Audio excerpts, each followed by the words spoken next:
Well, on this beautiful South Florida morning, I wanted to do a video in English as I have been saying. I do a daily one in Spanish, a short one, and I have some viewers or subscribers on YouTube, so I feel that it's not a labor misspent.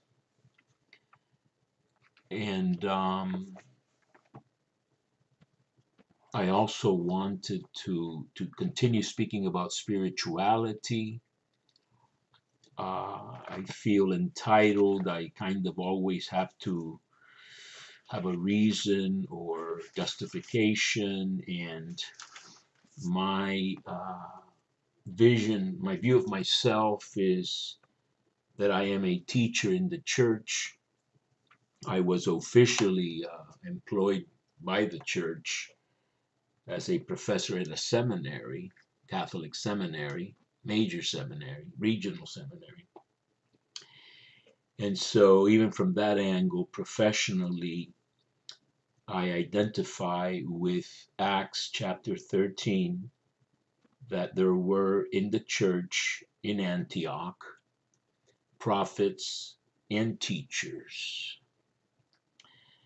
Barnabas, Simeon called Niger, Lucius the Cyrenian, Menachem, milk brother or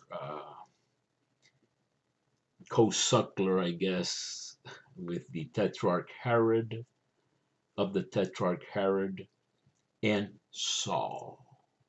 So Luke in Acts 13 mentions Saul last and rather humbly.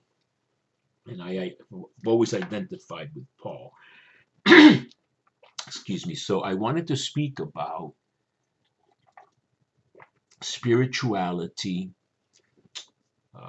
probably from a Catholic perspective for sure. I mean, that's the faith I was raised in Cuba. And I wanted to speak about what faith is and how it helps us, how we use it. And I wanted to talk about the discernment of the finger of God. See all the rings I have. See this virus situation.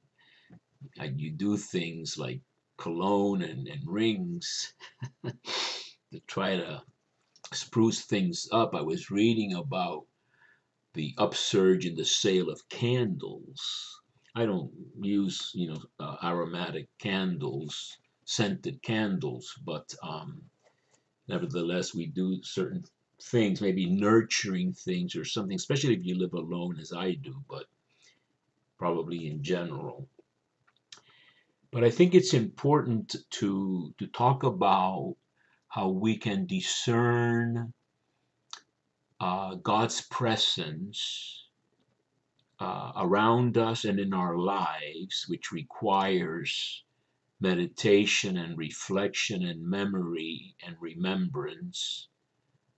A Jesuit spiritual director, teacher of spiritual directors, once said to me that remembering God's gifts and acts of graces, etc., in our lives is a very high, or I think he might have said even highest form of prayer. However we want to rank it, definitely to me it's a source of great nourishment and strength to reflect upon moments and times and things and events and peoples that clearly showed blessing, good fortune. And I'm surrounded by it here, all the icons, images, even a map of Mexico that I have framed on my wall here behind the computer screen.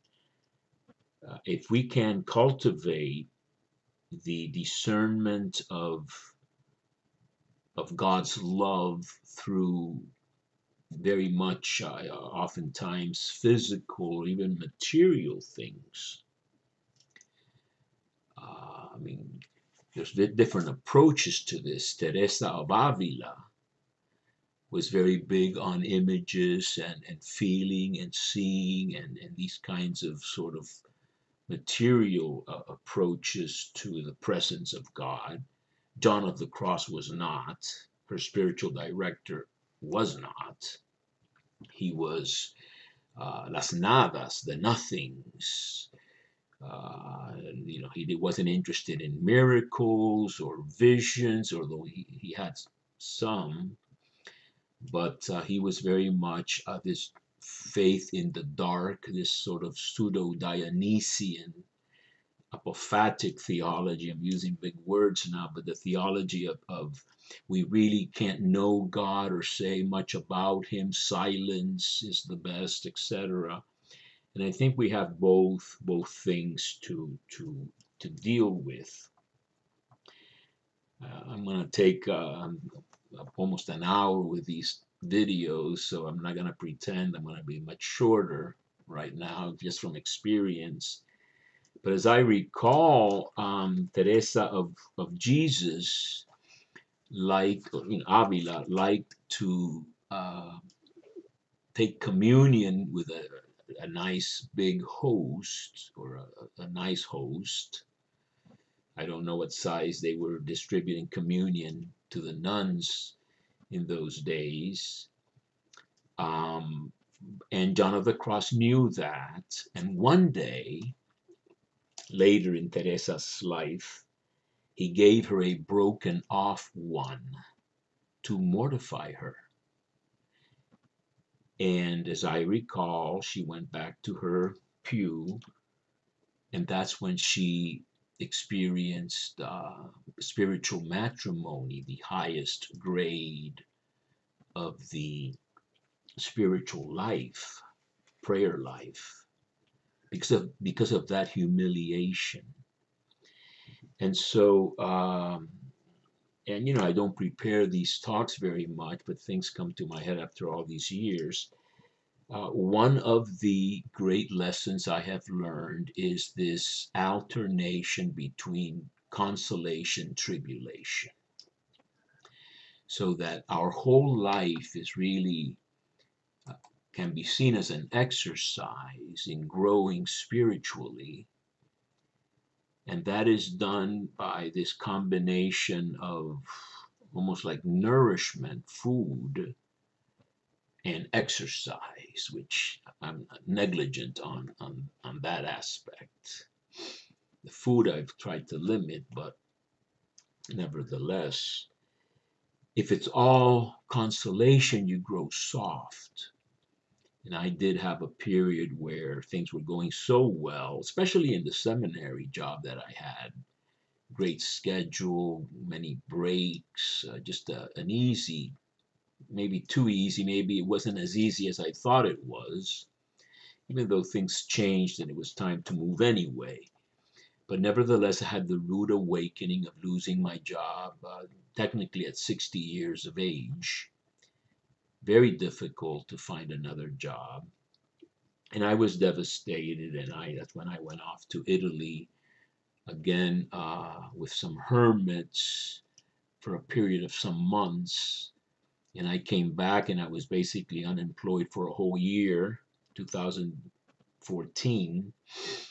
And then I got a very nice paying job, not exactly what I wanted to be doing, but it was in my field in theology, teaching at a private university, totally different than the seminary. But nevertheless, I kind of like to say I survived for almost 3 years there, and was able then to retire or semi-retire. But that whole experience was one of those dark nights of the soul, devastating pain about so many different things, not just my job and myself, but the church, the leaders of the church, all kinds of things that I think I've already spoken about. But then comes consolation, and we have this alternation, as Paul talks about so much in the very first part of the second epistle to the Corinthians. And I'm in a sort of, I am in a consolation period right now because, for one thing, I finally am able to get the COVID vaccine on Monday, almost by miracle. I went on the Publix supermarket's website, probably the largest distributor in Florida, and very unsuccessful, trying to even get past the very beginning of trying to book an appointment.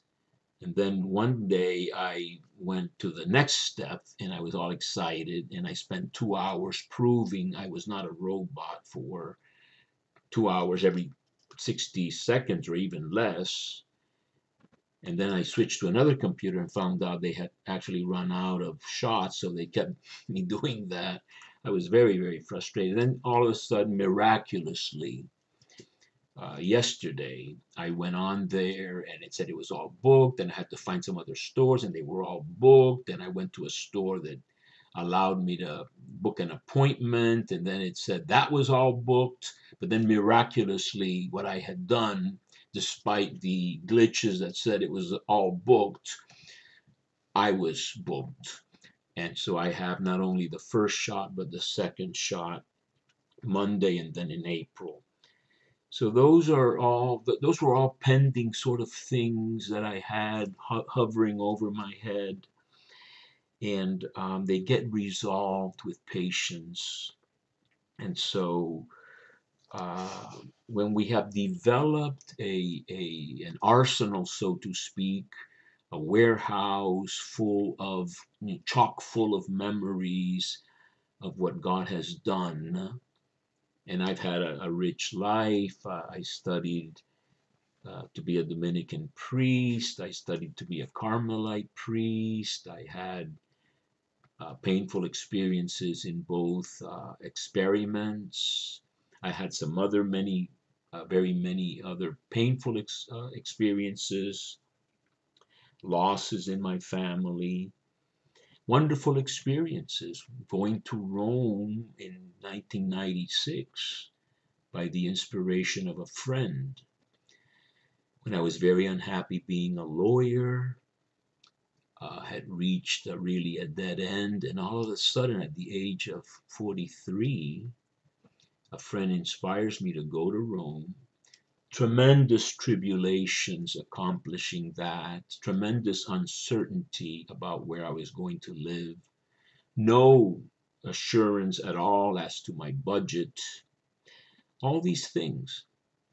And with this, I always sometimes refer to Elijah in the cave when he's despondent and wants God to take his life. I am no better than my fathers.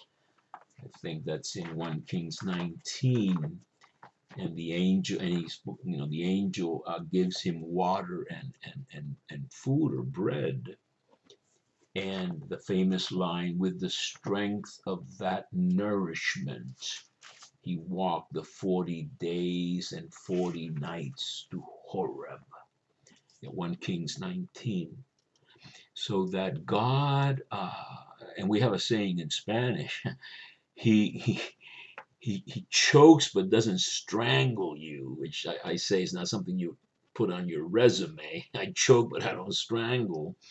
But it's a way of saying that he doesn't try us beyond our strength, even though sometimes he seems to push us to the very limit. And that's what I hope to be, what I discuss in the third part of this. So I want to talk about faith, and I want to talk about ethics or conduct, number 2. And then 3 is hope or holding on. There's a famous New Testament Greek word for that, hypomone, something like underbearing or something, supporting, suffering. All those words are actually related sort of carrying, so soportar is almost like portar is like to carry, and then you sort of are under what you're carrying, and that's what we have to kind of do and run the good race. But the discernment of things that God has done is very important, and once we can be assured that God loves us, that there's a whole pattern involved, even when we want to be as skeptical as we want. And I know about skepticism and I know about unbelief. I actually tried to stop believing in God at least once in my life, really trying to shut out the notion of God as false, misleading, giving false hopes, just a crutch that I wanted to do without, and there was an element of rebellion also, maybe mourning not well carried out. I lost my mother when I was 21, just turned 21. I lost my father when I was still 22. So and I was the oldest. So then I had to face my whole family situation, that we were not a close family. With the death of my parents, we became very estranged from one another to this day, with incredible bitterness on the part of my siblings against myself for childhood things that were done in a dysfunctional family. My version of it is that no 5 or 6 year old kid is mean by nature. Maybe some are. I don't think I am or was. But the example of my father, and I was channeling him, etc. And he was channeling his father, who a relative of mine said he was a bad man, a brilliant medical doctor with a lot of businesses and all kinds of things, and still maybe a very cruel man with a fiery temper, which certainly my father had, and I have absorbed a lot of that. So these are all the personal crosses we bear. So that I always say that I derailed after the death of my father, following so closely after the death of my mother. You're 22 years old, and you don't know, you don't have any uncles or grandmas or anything like that to guide you. You're on your own. I was on my own, and everybody in my family was on their own. My sisters were on their own. One sister went after her diversions. Another sister did her thing, making some mistakes. My brother made a lot of mistakes. I don't want to get into all the dirty laundry. The youngest brother was 10 when his mother died. He was just turned 12 when his father died. Our father. He was sort of raised by my brother and maybe my sisters a little bit, who didn't get along. And at the age of 24, to make a long story short, with his temper, in a traffic dispute in Miami in 1988, he got shot, dead, bled to death, age 24. So those are big tragedies that you have to deal with. And that's why we are so engrossed with all these stories on TV of people who have had tremendous tragedies and sufferings and still plod on or carry on or even thrive and survive, or have to deal with a lot of post-traumatic stress. I read the autobiography, I guess, of that young lady who was one of the very young girls, very young women, kidnapped by that guy, I guess in Ohio, and kept as sex slaves for various years. One of them even bore his child or children. But the worst one to be treated is a survivor. And so these are all examples of the power of the human spirit. I suppose, I'm sure many do it without God. But I can tell you that my own experience is that without a relationship with God, there's a lot lacking, a lot lacking. It's like anything else, you know, whether you're a scholar who lacks certain training that is usually done when you're young, or whether you are some other type of performer, and many people get by without that kind of training, and they do it, and others with the training are not as good. But nevertheless, I find that the ability to turn to God in prayer and to meditate. I mean, there's people that meditate without much God. They're Buddhists or do yoga or some other meditation, transcendental meditation or whatever. But in my case, what I'm talking about here is that the consolation to be obtained by meditating on Christ and what Christ represents and what he did is a great source of strength.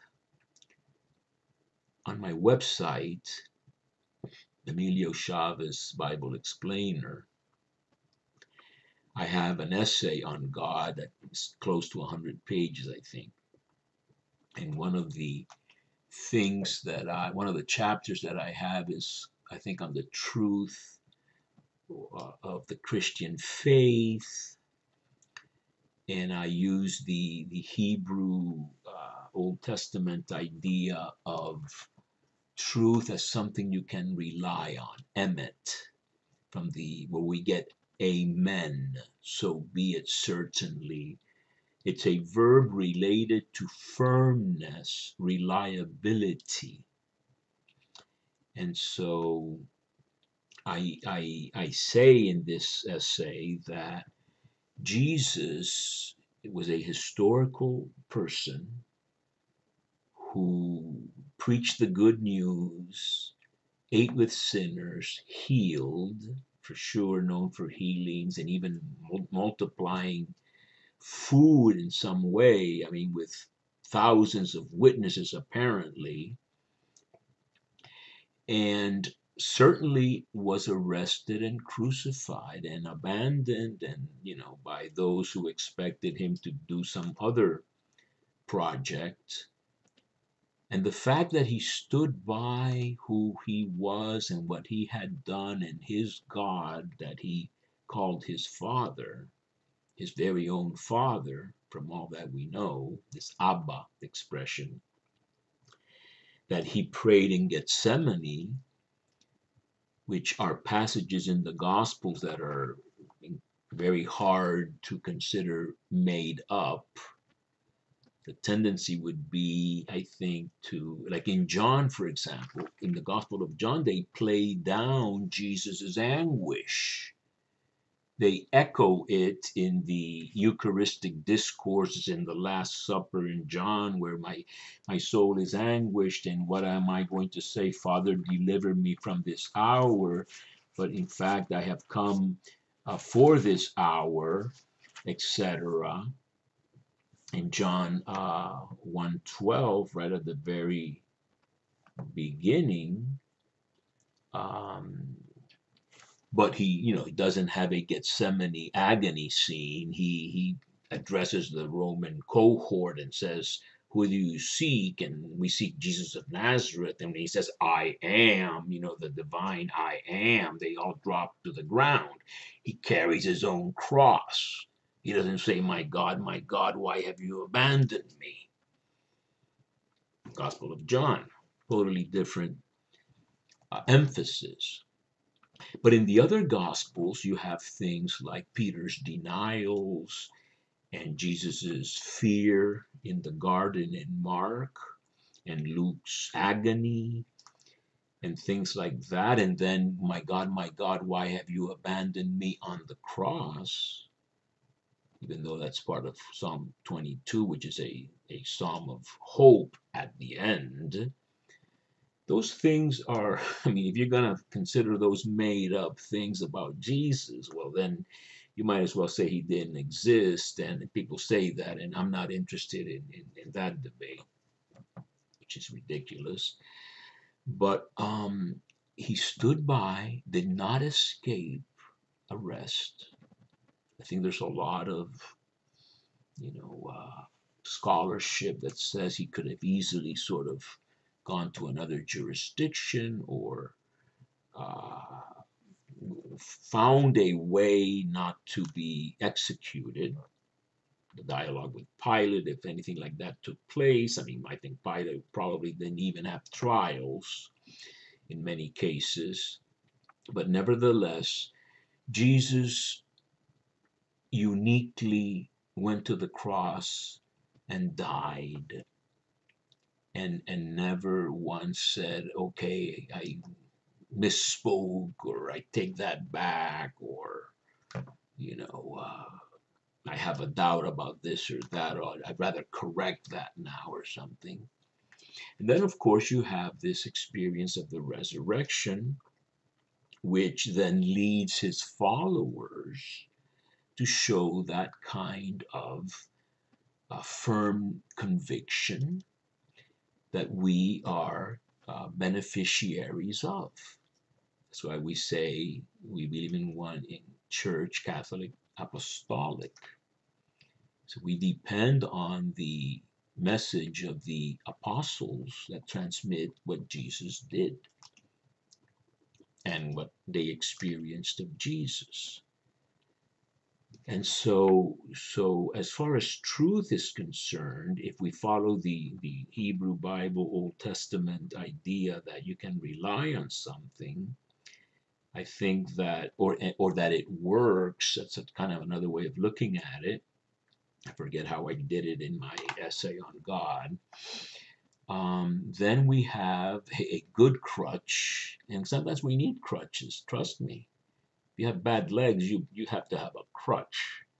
Whoever says I don't need crutches has great legs. I hope he or she stays that way, or a cane or something.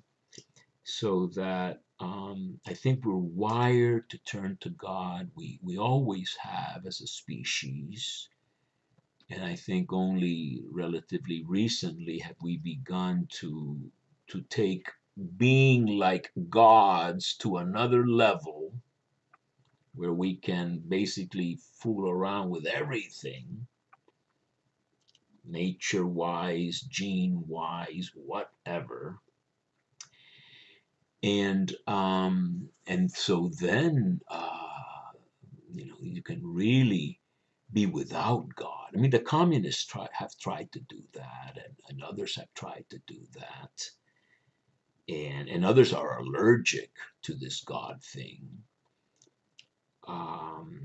And it's something that's not going to go away. Even if you're opposed to it, you rarely will be opposed to God with equanimity, with an even soul, so to speak, calmly, tranquilly, without conflict or tension.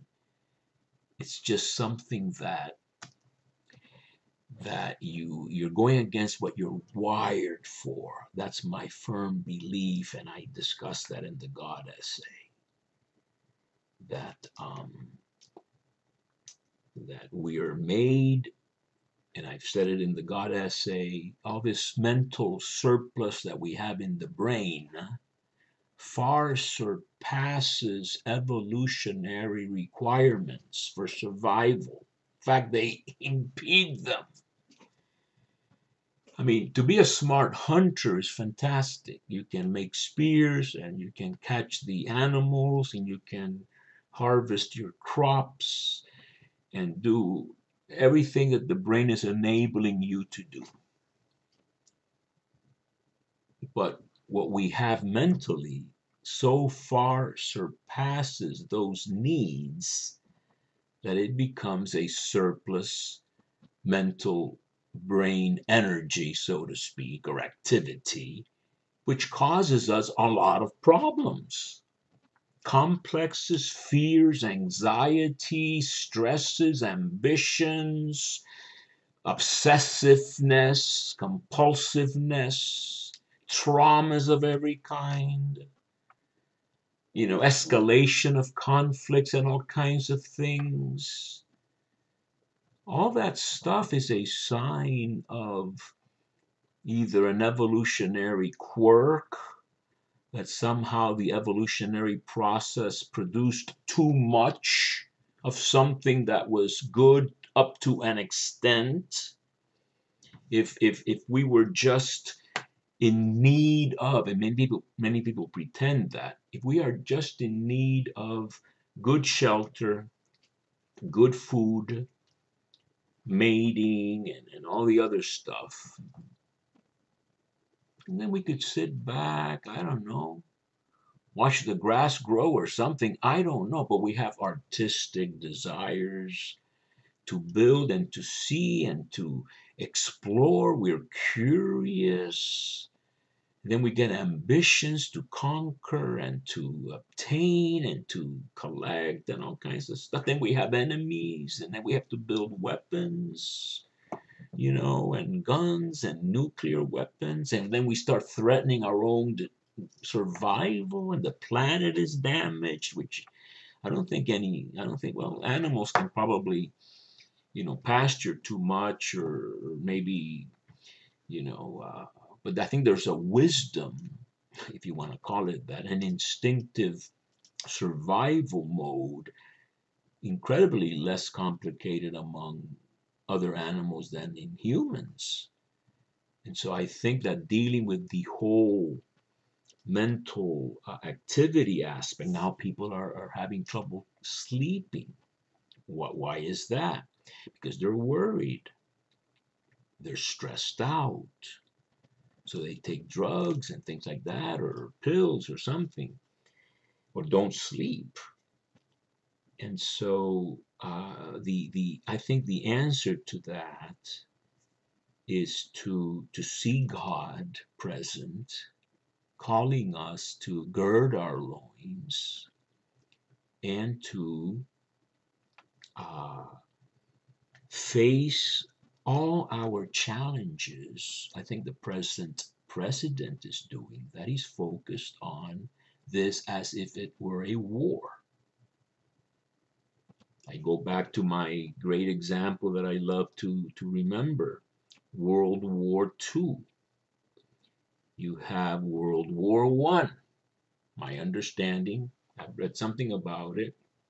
You have basically, I think, Germany starting a world war, losing, and then you have France and England and others imposing tremendous burdens on defeated Germany.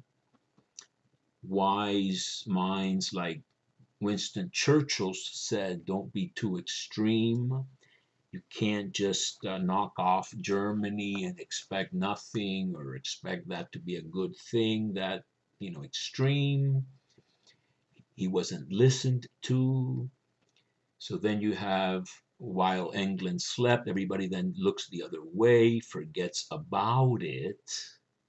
And a very angry, humiliated nation gets this guy named Hitler to mobilize them under, this is another example of religion, to mobilize them as the superior Nordic race, somehow humiliated, but never again, and let's launch a 1,000-year Reich.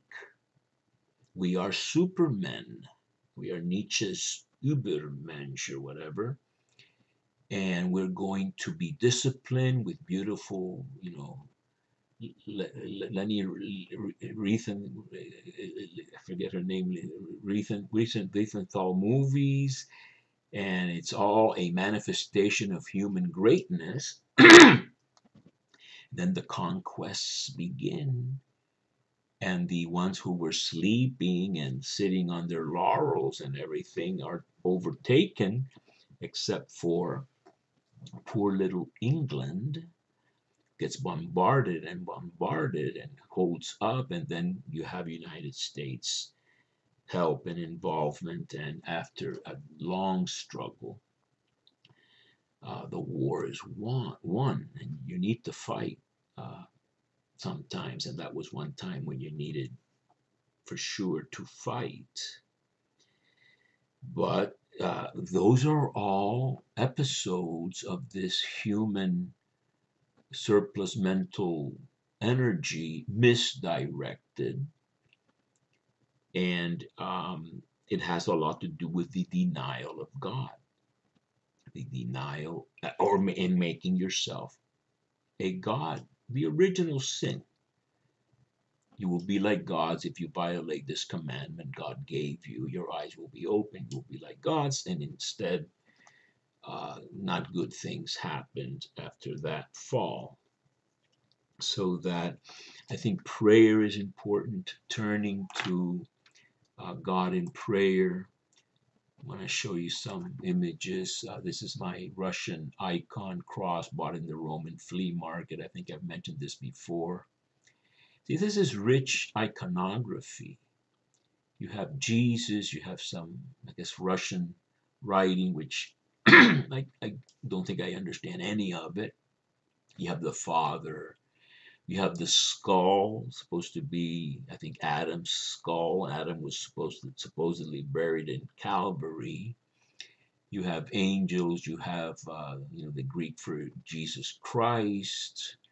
You have some angels. You have some other images there, and you can, in the spirit, you can contemplate this and absorb. Instead of absorbing bad stuff, you absorb good stuff, and you get into the whole dynamic, which I hope to continue to expound upon.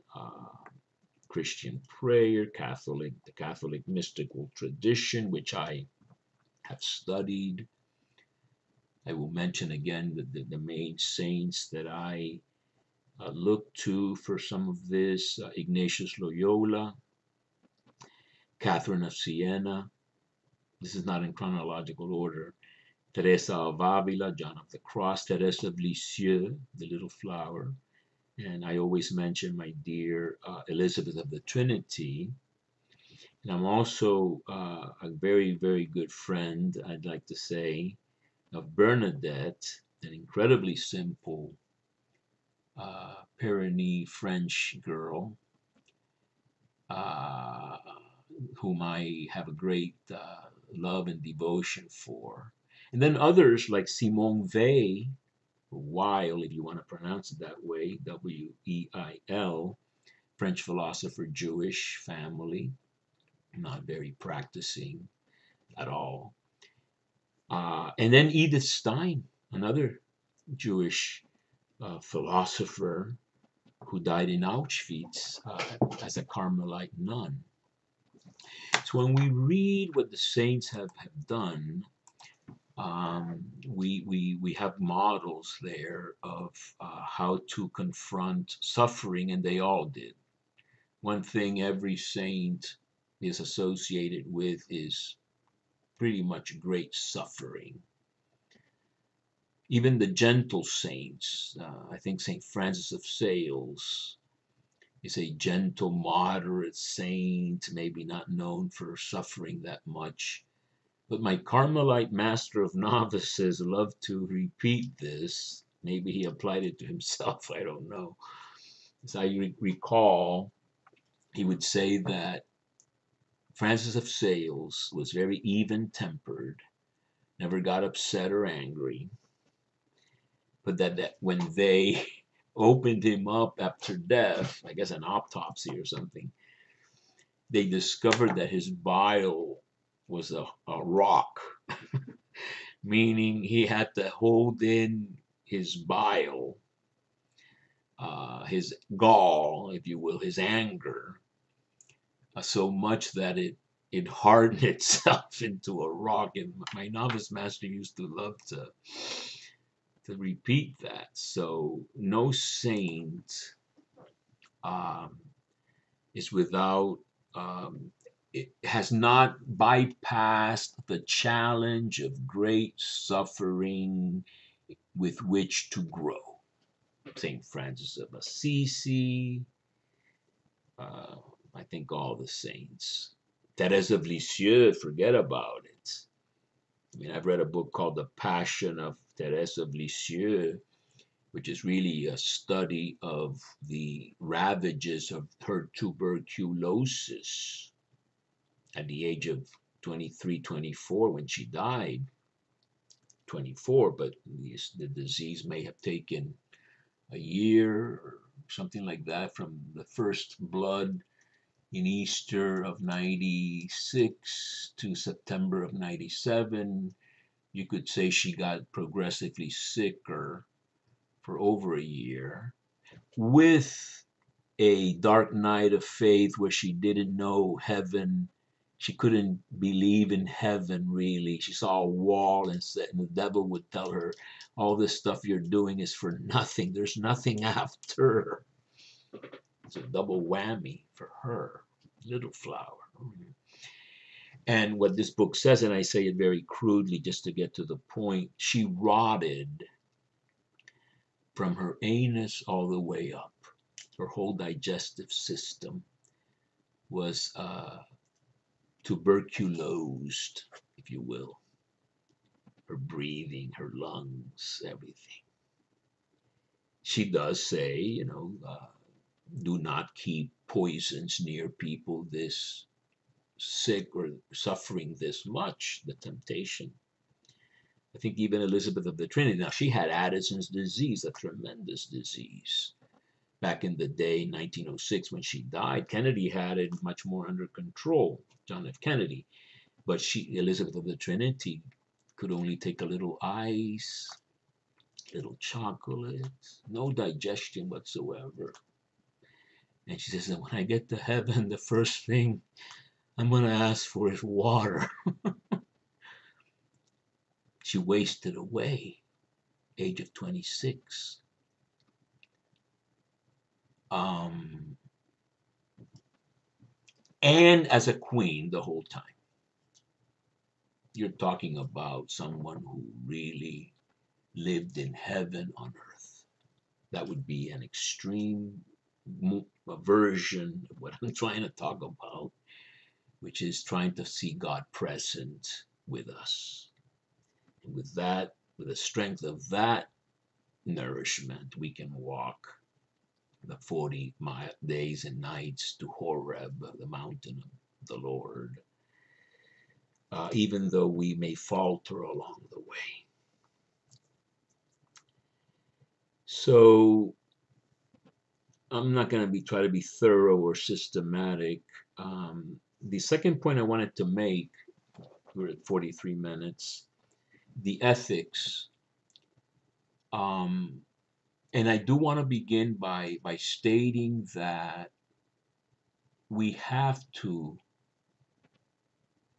accept the law of God, certainly in its major points. Truth being, and I guess we all have our favorite virtues, but truth is probably my favorite virtue. Meaning we have to respect the truth about ourselves, be honest with ourselves, be honest about others, try to understand others, and have principles that are truth-based and that are theologically illuminated. And that's very important. That's also related to the first part of the faith. We have to be trained in the faith to see what is of God, what is not of God, what is convenient for us, what is not convenient for us, what our motives are. This is where Ignatius Loyola is very important. Discernment of spirits, Do I believe this because I want to believe it? It flatters me or makes me feel good, even though the truth portion of it I'm not going to check into? Or do we believe what there is a basis to believe?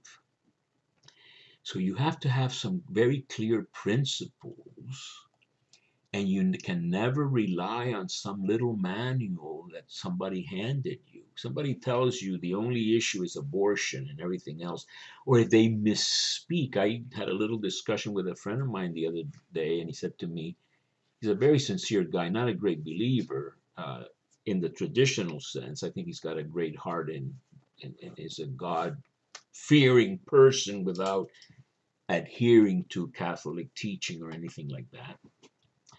But people close to him said that Pope Francis had said the greatest issue for the Catholic Church is the environment.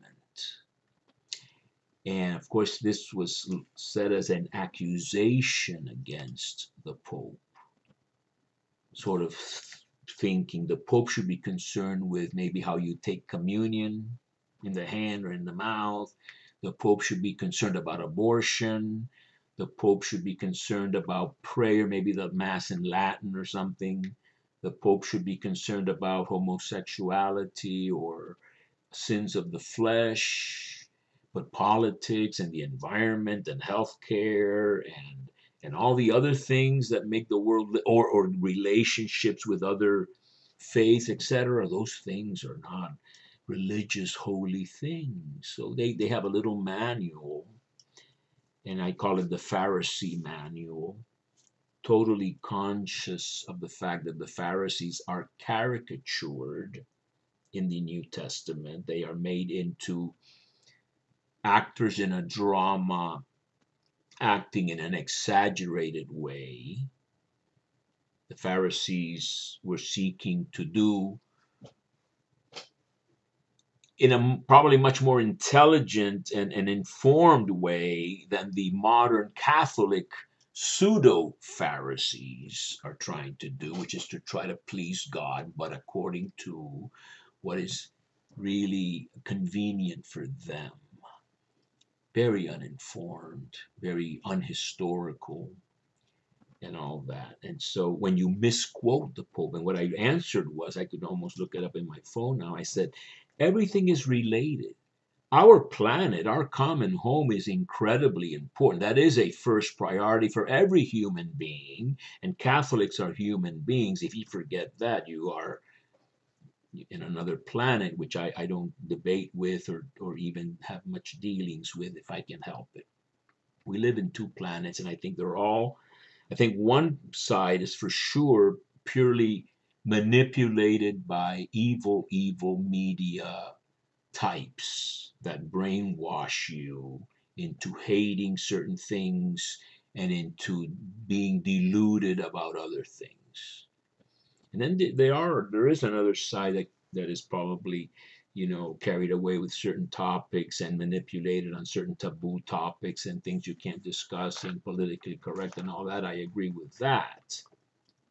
But nevertheless, the truth is the truth. I mean, there is COVID, hospitals are full, you know, the environment is being damaged by human activity, has been damaged by human activity, and we can't allow that to continue. You have to care for your neighbor. You have to care for immigrants, especially if there's a demand for farm workers and other workers. Trump did lose the election. Biden did get elected, and certain other truths that are not debatable. If you want to debate them, I won't debate them with you. They are self-evident truths. I guess the Constitution says something very similar. So I think ethics depends on principles that you stick to. You don't make a deal with the devil because you think he's going to help you ban abortion. You don't say, oh, those are just little peccadillos, the lying, the exaggerating. As long as he's against abortion this week or this year or for this election, we're with him. That to me, is an abdication of the Homo sapiens species condition. Man, the knower, human beings, the wise, Homo sapiens. And so we have to think and we have to be firm to our principles. If we violate our principles, and many people in the church have done that, I think bishops who have covered up child abusers have sold their soul for a false peace for the church that's false both in its reality and in its durability. Eventually the press finds out. Eventually the truth comes out. Eventually the lawsuits come. Eventually the diocese declare bankruptcy. Eventually your credibility is destroyed. Eventually you have all these victims that you look the other way. Very holy, very surface oriented. Hypocrites, whitewashed tombs full of dead men's bones. You strain the gnat, you swallow the camel. That Jesus is not the Jesus. The Jesus they like is the Blessed Sacrament Jesus. He's out in the Blessed Sacrament all day doing nothing. And you're either meditating truly or you are in la la land, and you can be both before the Blessed Sacrament. You should be meditating truly on all the stuff we are looking at here with these crosses. This is the cross from Mexico, my novitiate. It's very sort of beaten up, probably 16th century crucifix. I always remember Truman Capote. I've read his life. I know about him a little bit. I know he wrote the famous book, and my memory always fails me now, on the murderers in Kansas in cold blood. Robert Blake did the movie, etc. Well, he sold his soul. My understanding is that Truman Capote led on these two convicts. One of them may have had even a crush on him. He led them on enough so to wait till their execution for him to have closure for his best-selling book, which he knew would launch him even more into New York literati society. Once you sell your soul because of this great fame, and you're the life of the party, you're in all the parties, you travel, you hobnob with Agnelli, Fiat in Italy, and all these other literary people and millionaires and all that. Downhill from then on. What do you do after that? Drugs, drink, lost. And so this is where you get this life and death stuff. If you live long enough, I think I sort of have, even years-wise, you realize that in Spanish we say this is the pole that never falls. The truth of the gospel is the gospel truth. You can rely on it. It is true. It works, and it works both ways. It's either a rock of refuge or a stumbling stone. So the last part, as we get near the end here, hope, holding on, which is a struggle for me to do. The Greek word is hypomone. As I said, whoever endures till the end, he will be saved. And so that's the last challenge in a way. All the challenges that say, I have to get through this so then it'll get better. I lost my job. I'm devastated. Job of 14 years. I'm 60 years old. I'm sending resumes all over the country. I've even paid for trips somewhere for an interview. Nothing. But I'll try to get through this. And then you do get through it sooner or later. But then will come the point where what you're going to get through is this life. And you have to then approach the end, that final transition, and what you have, how you have trained for that is very, very important. It's incredibly difficult to cram for that exam, let me tell you. That is one exam that you might be able to cram for it, meaning you might be able to have a very quick preparation, or maybe no preparation if you die suddenly, which is a blessing, I think. But nevertheless, it is one challenge after the other. We're now coming out of this COVID thing slowly, not like some states think. I think they're going to have setbacks. Italy, I follow Italy rather closely. They're on lockdown again because they started off very well, things got better, and then this is a huge crisis that God has allowed, at least, for us to face. You could have invented any other crisis, the poles melting, or maybe a war, or some other. And instead, we get this mysterious virus now with variants. But then we get the shots, which, if you start thinking about how the minds have been put to work to based on accumulated research and knowledge to go into new areas.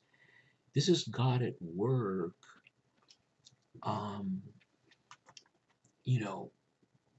showing us new things. I make all things new, even though it's always with the cross. This is where I like my Salvadorian cross. It reminds me of Bishop Romero. It's a cross, but the new creation. Animals, colors, Jesus Christ, triumphant, the Son, Pentecost, the Holy Spirit, the Virgin Mary with some apostles, the scars on his hands and feet. That's our story. We are creatures that suffer, and through these hardships, we finally will be with God. And it is a purification process, but when we become conscious of God at our side, kind of like the footprints story, he's carrying you, etc., then you sort of let go and let God, and you don't have to carry the burden all by yourself. This is where many times, even when I'm struggling cleaning my apartment and have pains in my legs and all this stuff, my yoke is easy and my burden light. Sometimes I say not really true, but then in the end you have this final word, I think, from God. Come to me. And I do think that with this crutch we can continue to walk. And just hold on, cling to him and hold on to him, and finish the race, finish this journey that we are on. And so I'm almost at the hour. I don't have anything more right now to say. I hope I have shared with some adequacy some of my thoughts and experiences. If they are of any service or help, I guess that remains in God's hands. But with this, I will put an end to this video.